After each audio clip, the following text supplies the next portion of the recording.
ಎಲ್ರಿಗೂ ನಮಸ್ಕಾರ. ಗೆಳತಿ ಯೂಟ್ಯೂಬ್ ಚಾನಲ್ಗೆ ಮತ್ತೊಮ್ಮೆ ಸ್ವಾಗತ. ಬನ್ನಿ ಸ್ನೇಹಿತರೆ, ಇವತ್ತಿನ ವಿಡಿಯೋದಲ್ಲಿ ಉಪ್ಪಿನ ದೀಪಾರಾಧನೆ ಬಗ್ಗೆ ಮಾಹಿತಿಯನ್ನು ತಿಳಿಸ್ಕೊಡ್ತಾ ಇದ್ದೀನಿ. ನೀವು ಕೂಡ ಕೇಳಿದ್ರಿ ಉಪ್ಪಿನ ದೀಪ ಹಚ್ಚೋದು ಹೇಗೆ ಹೇಳ್ಕೊಡಿ ಅಂತ, ಹಾಗಾಗಿ ಈ ವಿಡಿಯೋನ ಶೇರ್ ಮಾಡ್ತಾ ಇದ್ದೀನಿ. ಈ ದೀಪಾರಾಧನೆ ಬಗ್ಗೆ ಒಬ್ಬೊಬ್ರದ್ದು ಕೂಡ ವಿಭಿನ್ನವಾದ ಅಭಿಪ್ರಾಯಗಳಿದೆ. ಕೆಲವರು ನಾವು ಅಂದ್ಕೊಂಡಿದ್ದೆಲ್ಲ ಆಗಿದೆ, ನಮಗೆ ಹಣಕಾಸಿನ ವಿಚಾರದಲ್ಲಿ ತುಂಬಾ ಒಳ್ಳೆಯದಾಗಿದೆ ಅಂತ ಹೇಳಿದ್ರೆ, ಇನ್ನು ಕೆಲವರು ನೆಗೆಟಿವ್ ಅಭಿಪ್ರಾಯಗಳನ್ನು ಕೂಡ ವ್ಯಕ್ತಪಡಿಸಿದ್ದಾರೆ. ಹಾಗಾಗಿ ನಂಬಿಕೆ ವಿಶ್ವಾಸ ಇದ್ದವರು ಈ ದೀಪಾರಾಧನೆನ ಮಾಡಬಹುದು. ನನಗೂ ಕೂಡ ಒಳ್ಳೆಯದಾಗಿದೆ. ಹಾಗಾಗಿ ನಾನು ಪ್ರತಿ ವರ್ಷ ಆಷಾಢ ಮಾಸದಲ್ಲಿ ಪ್ರತಿ ಶುಕ್ರವಾರ ಈ ಉಪ್ಪಿನ ದೀಪಾರಾಧನೆ ಮಾಡ್ತೀನಿ.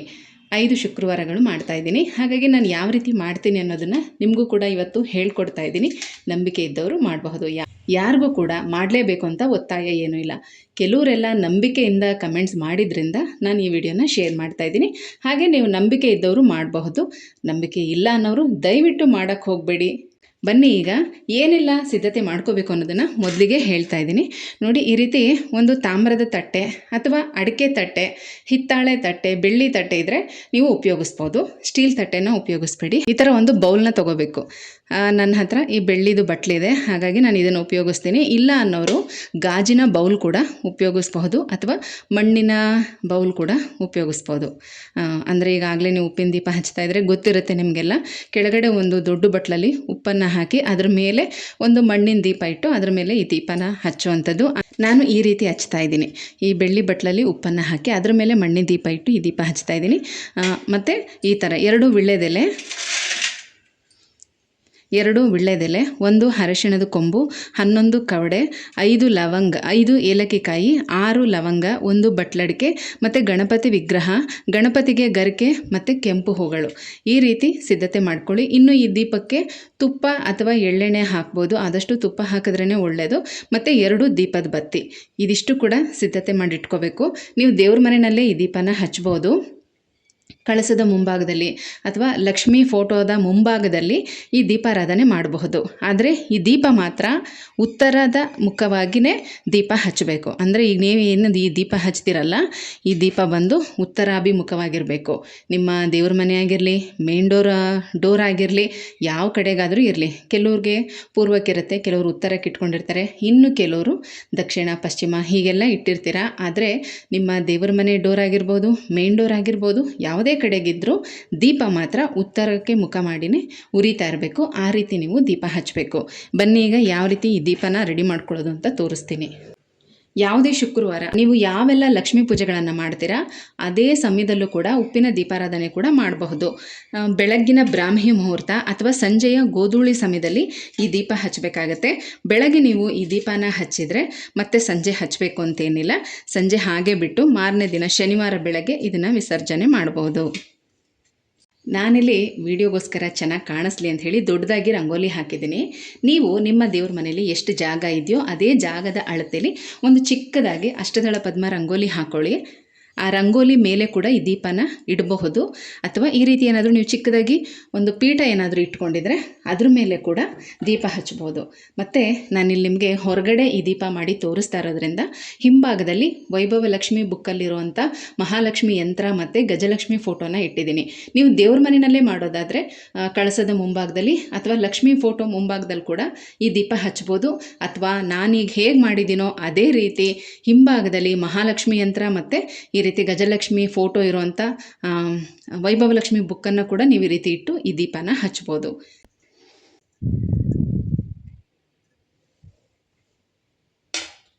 ಈ ರೀತಿ ಉಪ್ಪಿನ ದೀಪಾರಾಧನೆ ಮಾಡೋದಕ್ಕೆ ನೀವು ಮನೆಯಲ್ಲಿ ಬಳಸಿರುವಂಥ ಉಪ್ಪನ್ನು ಉಪಯೋಗಿಸಬಾರ್ದು. ಹೊಸ ಪ್ಯಾಕೆಟನ್ನು ತೊಗೊಂಡು ಅದರಿಂದನೇ ಉಪ್ಪಿನ ದೀಪನ ಹಚ್ಚಬೇಕು.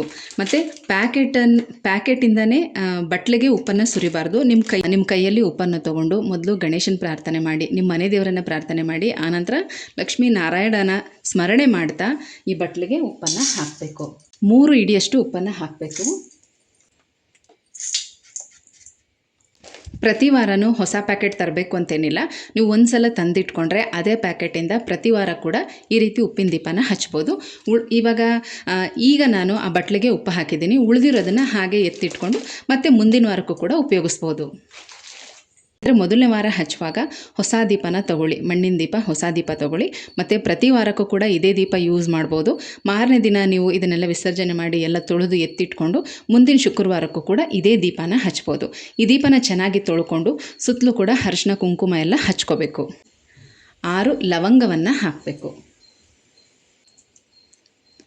ಲವಂಗ ಹಾಕಿ ಆದಮೇಲೆ ಏಲಕ್ಕಿ ಕಾಯಿನ ಕೂಡ ಹಾಕಬೇಕು.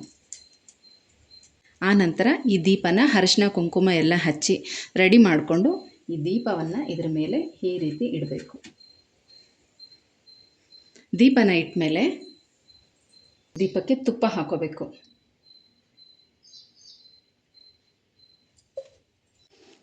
ತುಪ್ಪ ಹಾಕಿದ ಮೇಲೆ ಈ ರೀತಿ 2 ಬತ್ತಿಗಳನ್ನು ಹೊಸದು ಅದರೊಳಗಡೆ ಹಾಕಬೇಕು. ಮೊದಲು ತುಪ್ಪ ಹಾಕಿ ಆಮೇಲೆ ಬತ್ತಿನ ಹಾಕಬೇಕು. ತುಪ್ಪ ತುಂಬ ಹಾಕ್ಕೊಳ್ಳಿ. ನಾನಿಲ್ಲಿ ವಿಡಿಯೋಗೆ ತೋರಿಸ್ತಾ ಇರೋದ್ರಿಂದ ನಾನು ಸ್ವಲ್ಪನೇ ಹಾಕಿದ್ದೀನಿ. ಇದಾದಮೇಲೆ ಹೂವಿನಿಂದ ಅಲಂಕಾರ ಮಾಡಬೇಕು. ಆದಷ್ಟು ಕೆಂಪು ಹೂಗಳನ್ನ ತಗೊಳ್ಳಿ, ತುಂಬ ಒಳ್ಳೆಯದು. ಹೂವಿನ ಅಲಂಕಾರ ನಿಮ್ಮ ಇಷ್ಟಕ್ಕೆ ಬಿಟ್ಟಿದ್ದು.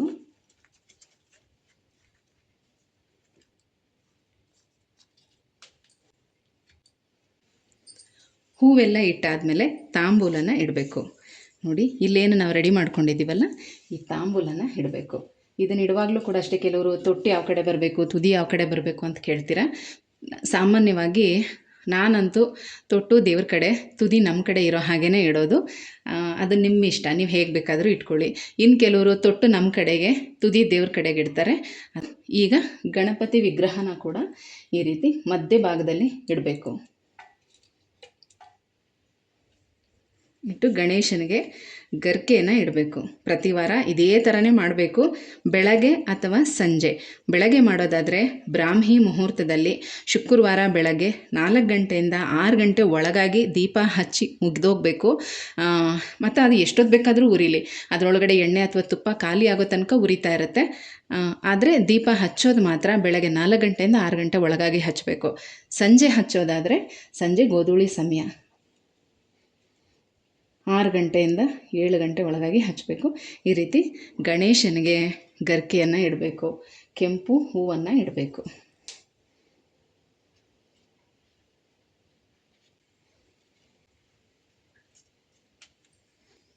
ಈ ರೀತಿ ಅಕ್ಷತೆ ಮತ್ತು ಹೂವನ್ನು ಕೈಯಲ್ಲಿ ಇಟ್ಕೊಂಡು ಸಂಕಲ್ಪ ಮಾಡ್ಕೊಳ್ಳಿ. ನೀವು ಯಾವ ಕಾರಣಕ್ಕೆ ಈ ದೀಪಾರಾಧನೆ ಮಾಡ್ತಾ ಇದ್ದೀರಾ ಅಂತ ದೇವಿ ಹತ್ರ ಹೇಳ್ಕೊಂಡು, ಈ ಆಷಾಢ ಶುಕ್ರವಾರ ಶುಭ ದಿನದಲ್ಲಿ ಬ್ರಾಹ್ಮಿ ಮುಹೂರ್ತನೋ ಅಥವಾ ಗೋಧೂಳಿ ಸಮಯದಲ್ಲಿ ನೀವು ಯಾವ ಸಮಯದಲ್ಲಿ ದೀಪ ಹಚ್ತಾ ಇದ್ದೀರಾ ಆ ಸಮಯನೂ ಕೂಡ ಹೇಳ್ಕೊಂಡು, ಇಂಥ ಕಾರಣಕ್ಕೆ, ಇಂಥ ಕೆಲಸಕ್ಕೆ ಸಲುವಾಗಿ ನನಗೆ ಹಣದ ಅವಶ್ಯಕತೆ ತುಂಬ ಇದೆ, ಹಾಗಾಗಿ ಈ ದೀಪಾರಾಧನೆ ಮಾಡ್ತಾ ಇದ್ದೀನಿ, ನಿನ್ನ ಆಶೀರ್ವಾದ ನಮ್ಮ ಮೇಲೆ ಇರಲಿ ತಾಯಿ ಅಂತ ಕೇಳಿಕೊಂಡು ಈ ಹೂವನ್ನು ಗಣಪತಿ ಮುಂದೆ ಹಾಕಿ ಈ ಅಕ್ಷತೆಯನ್ನು ದೀಪದ ಒಳಗಡೆ ಹಾಕಿ ನಮಸ್ಕಾರ ಮಾಡಿಕೊಂಡು ದೀಪನ ಹಚ್ಚಬೇಕು. ಈ ದೀಪ ಹಚ್ಚುವಾಗ ಊದುಬತ್ತಿ ಅಥವಾ ಏಕಾರತಿಯಿಂದ ದೀಪ ಹಚ್ಬೋದು.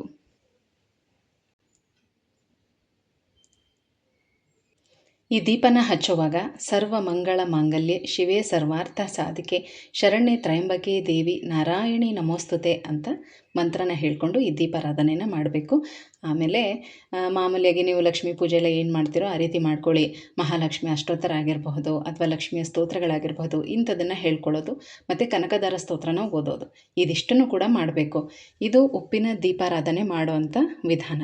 ಇನ್ನು ವಿಸರ್ಜನೆ ಯಾವ ರೀತಿ ಮಾಡಬೇಕು, ಈ ದೀಪದಲ್ಲಿ ಎಣ್ಣೆ ಅಥವಾ ತುಪ್ಪ ಎಷ್ಟೊತ್ತಿರುತ್ತೋ ಅಷ್ಟೊತ್ತು ಹುರಿದು ದೀಪ ಶಾಂತವಾದ ಮೇಲೆ